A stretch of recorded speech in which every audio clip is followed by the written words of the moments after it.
idea is correct, but it needs expanding. All right, we're going to have to do it without the overhead.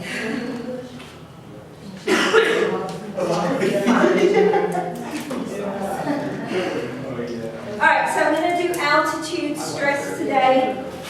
Was the plan.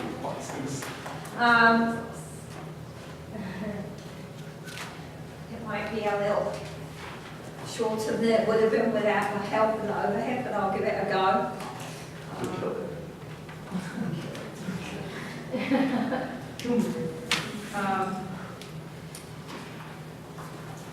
So when we talk about altitude, then we see some thresholds where we see changes take place in performance. So about just under 2,500 feet, we start to see some declines in performance.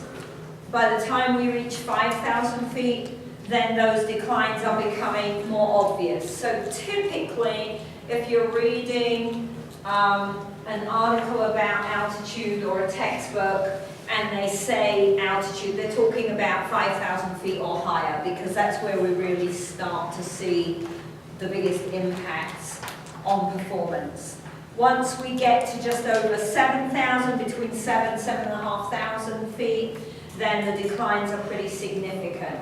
So if you look at the area we're in, then this information hugely impacts what we see when we're exercising somebody, all right?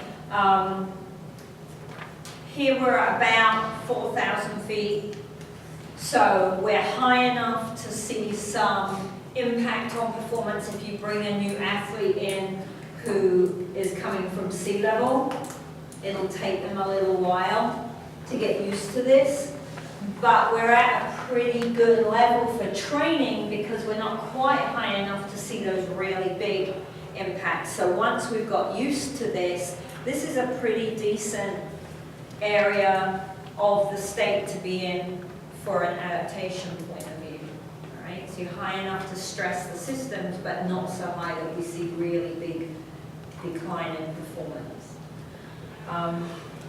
We're looking at particularly endurance performance, because what happens as we go up in altitude is that we see impaired oxygen consumption. So the ability of the body to utilize oxygen goes down, right? And we see some decline in oxidative metabolism. We see more anaerobic metabolism the higher we go, right? So the challenge then is what we call hypoxia.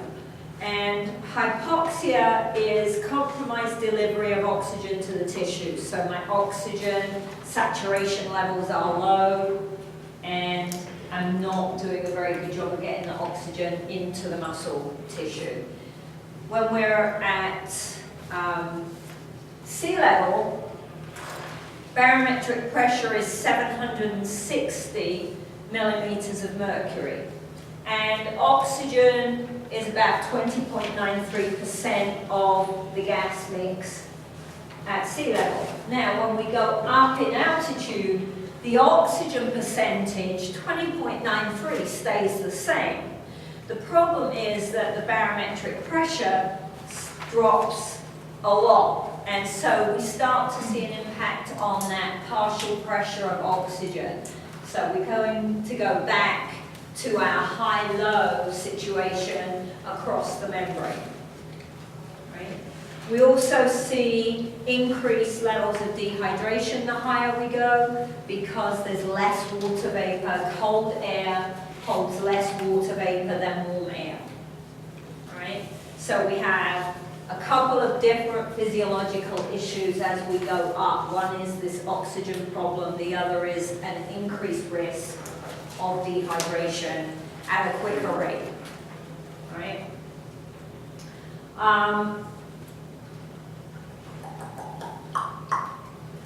Gets colder as we go up in altitude. We'll talk about cold stress later in the week. And we see increases in solar radiation, so that means we're more at risk of sunburn. So we've got to be more careful with the use of sunscreen, long sleeves, long pants, right? Even in the heat. It's very nice these days. They've come up with some very clever materials so that you can wear long clothes and not feel like you're dying of the heat because they wick away the sweat and move the heat away from your body. Okay. All right, so our partial pressure, I don't know how I'm going to do this without the diagram. All right, our partial pressure of oxygen scenario then. My drawing is not very good, guys, so you're going to have to hang with me.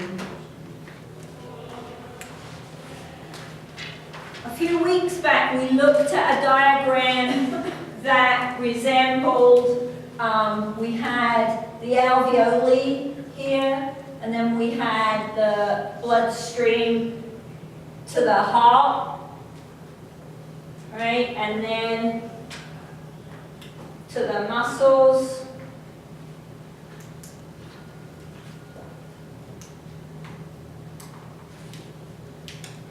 Right? That's pretty good. Looks like alveoli and heart and muscles, right? So at sea level, okay, we've got 760 millimeters of mercury. And if we review what we were looking at when we initially did the cardiovascular system, we said that the partial pressure of oxygen coming into the lungs was about 40. Okay?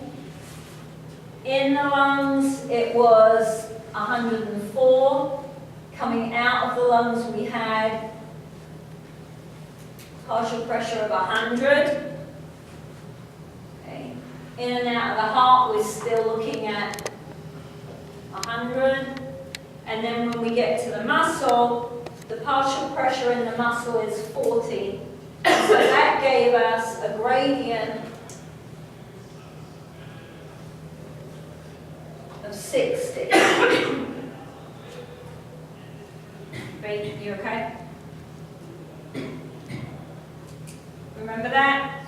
And so we have this very, very steep gradient which facilitates moving oxygen from the bloodstream into the muscle tissue.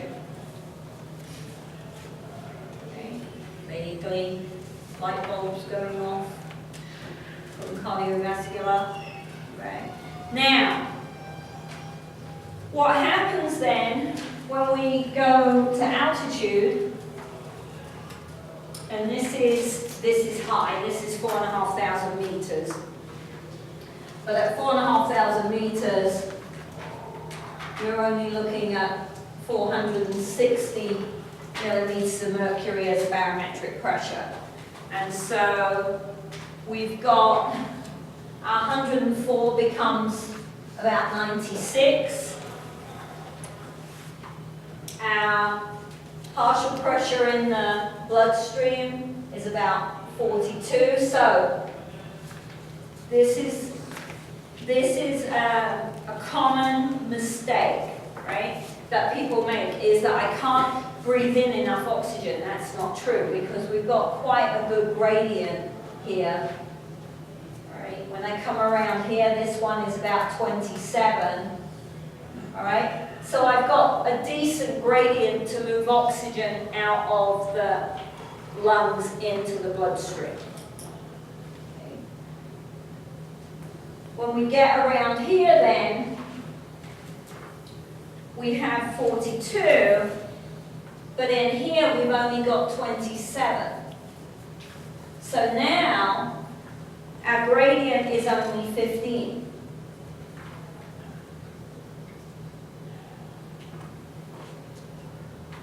So that's the bigger problem. I can get oxygen into the bloodstream, not at the level that I can at lower altitude, but I'm able to move oxygen into the bloodstream. The bigger problem is this gradient when I look at trying to move oxygen out of the bloodstream into the muscle tissue. Remember we said the less steep the gradient, when I take the brake off the car, the slower the car rolls down the hill. Okay? So moving the oxygen out of the bloodstream into the muscle tissue becomes really difficult. Very slow, very inefficient. And where do I need the oxygen to make ATP? In the bloodstream or in the muscle tissue? Where am I making my ATP? In the muscle tissue, right? So this gradient is the bigger problem because I need the oxygen in the muscle tissue to make ATP to run, walk, sleep. Okay. So the higher we go, the harder it is to make ATP aerobically because I'm not providing enough oxygen at the bottom of my electron transfer chain to pick up those hydrogen ions. Right? Does that make sense? So physiologically then, when we go up in altitude, we see increases in resting heart rate because the body is struggling to provide enough oxygen. So your heart rate goes up to try to get more oxygen in to the tissues. We see an increase in blood pressure. We see an increase in ventilation, so I start to breathe harder, right? A little more deeply. We see an increase in blood lactate, which indicates that we make more ATP anaerobically using glycolysis, right? System 2. And then instead of using the pyruvate to fuel Krebs cycle, I'm turning the pyruvate into lactate and just making a little bit of ATP, right? So running performance can be predicted as we go up in altitude based upon someone's VO2 max at sea level. I can estimate what their VO2 max is going to be like as they go higher and higher, and therefore what the impact on their performance is going to be. Short duration performance. So if I'm doing an anaerobic event, if I'm a thrower, a jumper, a sprinter, we don't see very much impact on performance. Primarily, it's aerobic performance that gets affected. Right? So the effect of the altitude is minimal on an anaerobic event. And in fact, some anaerobic events, for example, sprint events, are faster at altitude because there's less pressure, there's less resistance, and so we see faster times. If you look at world records for throwing and sprinting, a lot of those are set at higher altitudes. Right? Mexico City Games blew all the world records out of, you guys are too young to know much about Mexico City, but the world records in a lot of anaerobic events were blown apart at the Mexico City Olympics because it's so high. Long duration performance, we see dramatic decreases in speed. So if my VO2 max is my ability to make ATP using oxygen is impaired, then speeds have to go down. Right? I can't make enough ATP anaerobically to maintain speed over a long distance event. So performance-wise, we see if you go, so even from here, and you go to Albuquerque's, what, 6.5-ish in the city, but if you go up, last January I did a snowshoe race up on the Crest Trail. That's over 10,000 feet when you're up on the Crest Trail. And it's hard. Because you start off in the city and you're like, oh, this is okay, you know. And you drive up the mountain and you get out the car and you start walking around, you're like, whoo! And it's really hard work, that change from the city up to the trail. One of the things we have to be wary of when we look at altitude training or going to compete at altitude is the fact that certain individuals are very susceptible to this drop in oxygen pressure. And so we have a continuum of symptoms that we label altitude sickness. Right? If you go to Cloudcroft for the weekend, Cloudcroft is around 10,000 feet. That's a big jump from 4,000 feet. So you might have an athlete in your group who has a problem when you just go to Cloudcroft for the weekend. Right? If you just go away for the weekend to go hiking, it's going to be quite hard work because a weekend you don't adapt in a weekend. It takes longer than that. So some of the symptoms we see on the continuum, at one end we have acute, and it's either acute altitude sickness or acute mountain sickness, so it's A or M, S.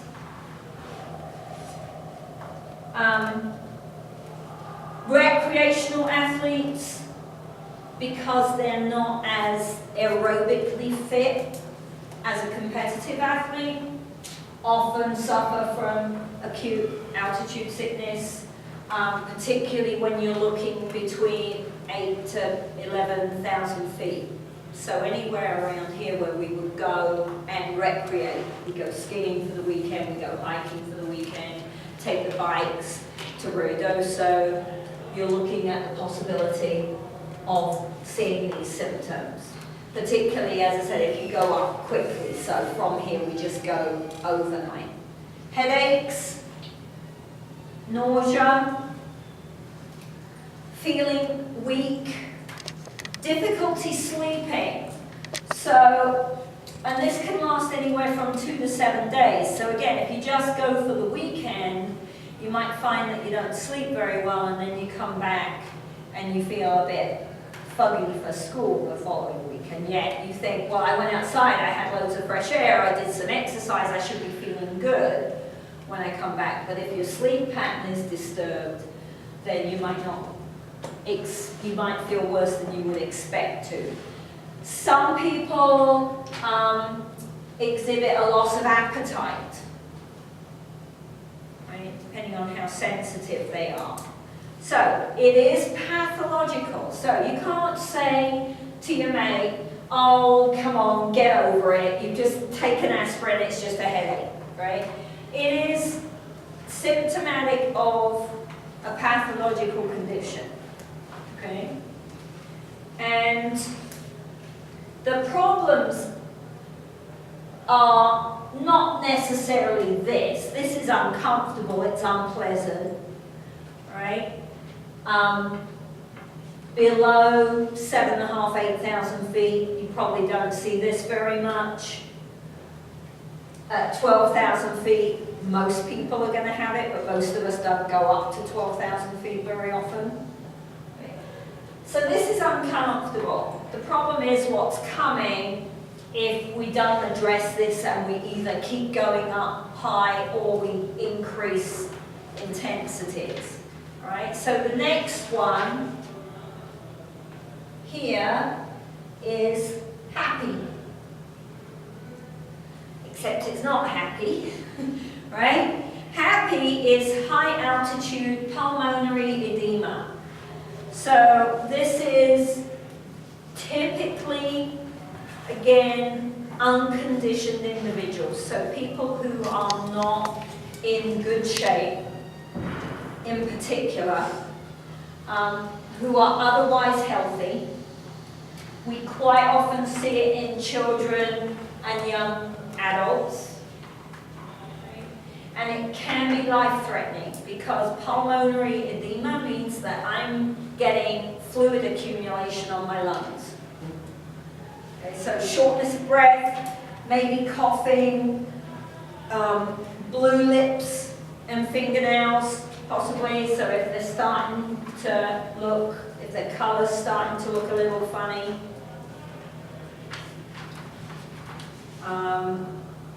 Mental confusion, so they might start to be a little bit muddled about what's happening or recall certain events. Right? So it can be life-threatening. You need to get this person down from altitude, drop in altitude as quickly as is reasonable. And then we have the worst one is HACI. HACI is high altitude cerebral edema. So now not only do I have fluid on my lungs, I'm starting to develop accumulation of fluid on my brain, right, within the cranial cavity. So again, life-threatening, right? Even more so than this one. With this one, I've got a little bit more time. With this one, there isn't any time. Because once we've got pressure on the brain, then that brain tissue is very, very delicate. We can do long-term damage very quickly.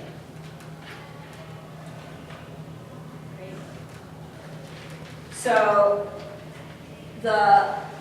this one, we need to get them down as quickly as possible from whatever altitude you are.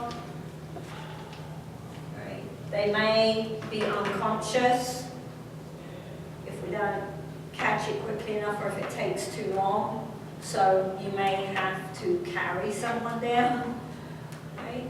Or build some kind of shift so you can drag them down if you're up camping and someone doesn't wake up. How are you going to get them down? Okay. So again, we have access to high enough altitudes in a relatively short drive from where we live for this to be a real danger. We have to be aware of what we're looking at. How can we then reduce the susceptibility to this? Right? The typical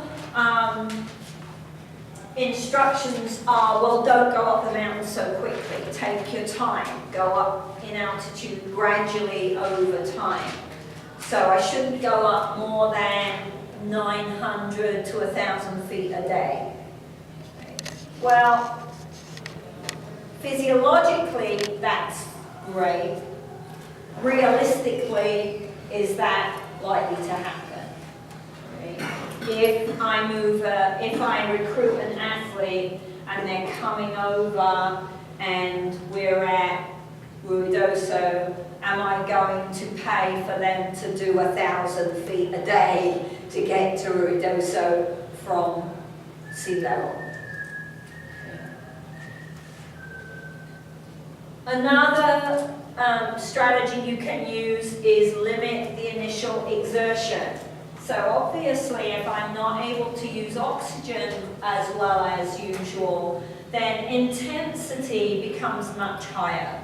So as the coach, as the teacher, as the friend, one of the strategies we can use is drop the level of exertion. Don't walk so fast, right? If we're going to Cloudcroft to train, then the first 3, 4, 5 days, I've got to be prepared to lower the intensity of the training program that I give my athletes. Right? And hydration behavior, surprise, surprise, is critical. Right? So we've got to maintain good hydration status as much as possible to help with that. So what adaptations do we see? Because we often hear about long-distance athletes being really good because they come from an area that's at high altitude. right? So the level of adaptation depends upon the altitude that you're training at. At moderate levels of altitude, you won't see so many symptoms, you won't have so many problems with VO2 max and using oxygen, but you also don't see quite such strong adaptation occurring, right? Short term, 3 to 6 weeks, right? Then we see increases in pulmonary ventilation.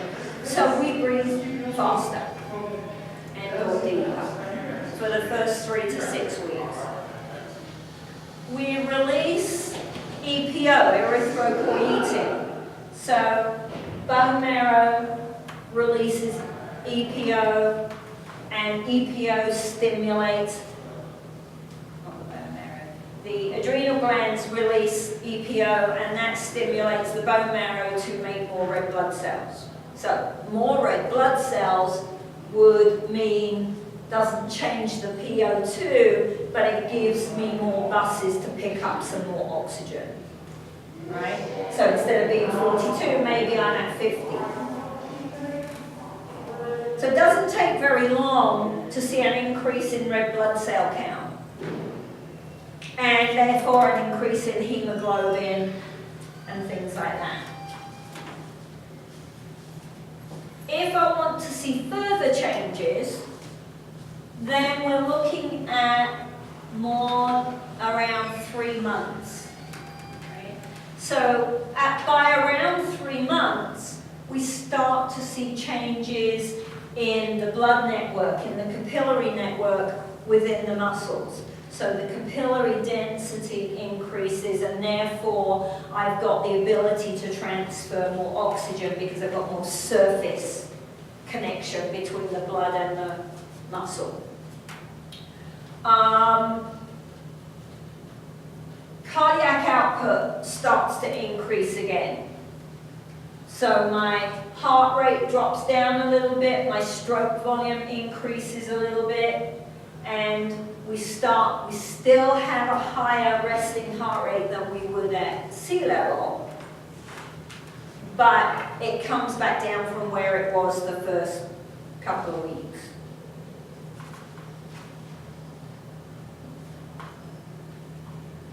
So adaptations are useful because if I'm a competitive athlete, these symptoms are going to impact my training capabilities.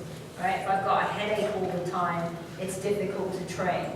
If I'm losing my appetite and I'm not sleeping well, it's difficult to train. And eventually, that would impact muscle mass, and we might start to lose some muscle mass. Right? So giving our athletes enough time to acclimatize is a good plan. It's pretty expensive, right? So when the World Championships or the Olympics are somewhere up high, then the governing bodies in countries at sea level are scrambling to try to put together enough money to ship their athletes out 6-7 weeks in advance so that they can acclimatize. So if I live high, then I'm going to get these adaptations. But if I try to train at high altitudes, then I'm seeing impact on performance. So the recommendation, the theory right now, is can you live high and train low?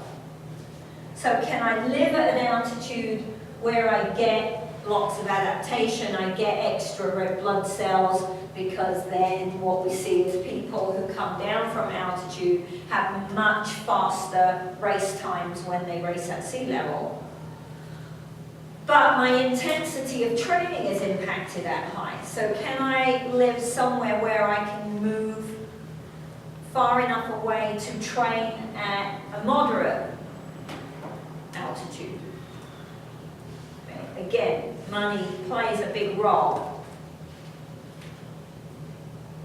How long does the adaptation last for if I go back? So if I'm going to go compete in London how long am I going to have this faster race time for? It's only really for a week or two, right? You don't have very long. When you go back down, the adaptation doesn't stay, you just readapt to being at sea level. So you go back to your typical hemoglobin levels and oxygen VO2 max. Right.